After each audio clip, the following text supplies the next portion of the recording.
Time for SMX Facts. We bring Clinton Fowler on. We've kind of teased this throughout this episode of the show. Clinton, some of the things we're going to talk about, like the rapid ascension of Jett Lawrence up the all-time win charts. He's still a baby in this class in some ways.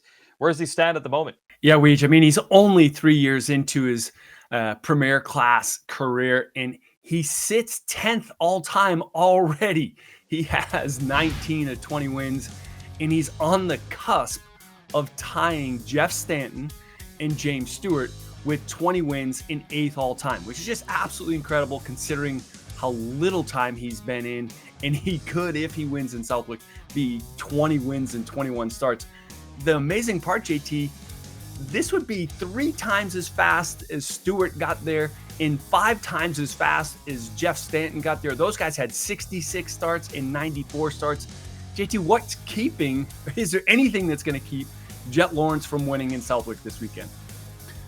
Well, I think the number 3 of Eli Tomac would raise his hand and say, I can stop him from doing it. But when you look at it on a big picture scale and you don't take the what could happen type thing, it feels like he's going to keep on winning, because as much as we want to say everybody has a shot and AP's challenging him and Tomac's winning motos, at the end of the day, when we're all driving home or people, turn off Peacock, the result seems to be the same. That is true, and that's true for both classes. I was talking to my teenage daughter this week. The term that the kids use is end game, and I think the inevitable end game here is Deegan versus Jett at some point on a 450, because Deegan's vanquishing his 250 competitors, honestly, with larger margins than even Jett is doing in the 450 class. So maybe what can stop Jett?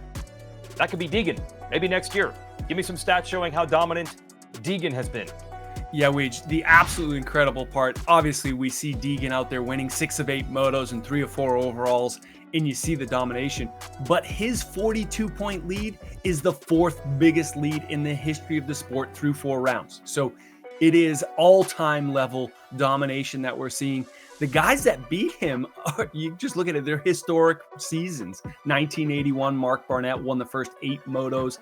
2004, our own James Stewart won all 8 motos to start. And then Brock Glover, the man over at Dunlop, he won 7 of 8 back in 1979. So there's only 3 times where we've seen people have more dominant starts to their career, or to their season in the small bike class. And JT, again, I asked the same question.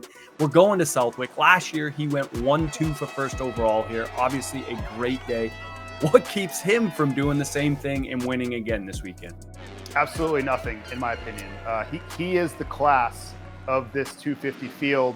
And I think really the next stepping stone for him, we'll see how Monster Energy Supercross goes, but it's going to be 450 Pro Motocross. That is going to be the next true and real test in the story of Hayden Deegan. And I don't know how that goes. That's why we all tune in on Saturdays, is to get answers to those questions.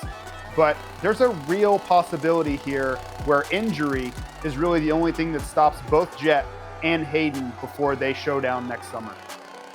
I just hope by the time they get there, not only are they healthy, but you got to keep Tomac in the game. He appears to not be going anywhere. He wants to keep racing. You got to get Chase Sexton back. Jorge Prado, we know he has the talent to do this. Got to ramp it up. We hype every season, but that might be even crazier if all these things can come together. Because, yeah, right now, love it or not, these two are ripping up the record books in the 2 classes. So thanks for the data to show this is not a matter of opinion. This is these are facts right now, aren't they? All-time facts, Weege. Yes, indeed. Okay, let's wrap up this episode of SMX Insider. Heading to Southwick, we'll show you when and where you can watch.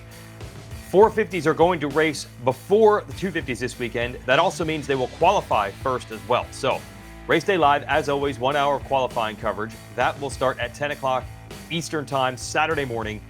450s first, then 250s. First moto will be 450s first, then 250s.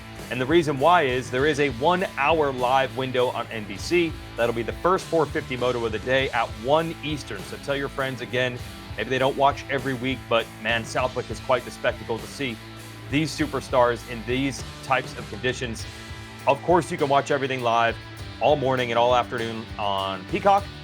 Hi folks, Lee Diffie from NBC Sports here. If you truly enjoyed what you just watched, you can get more news, interviews, and highlights by subscribing to the Motorsports on NBC YouTube page. You can get it all, so go for it.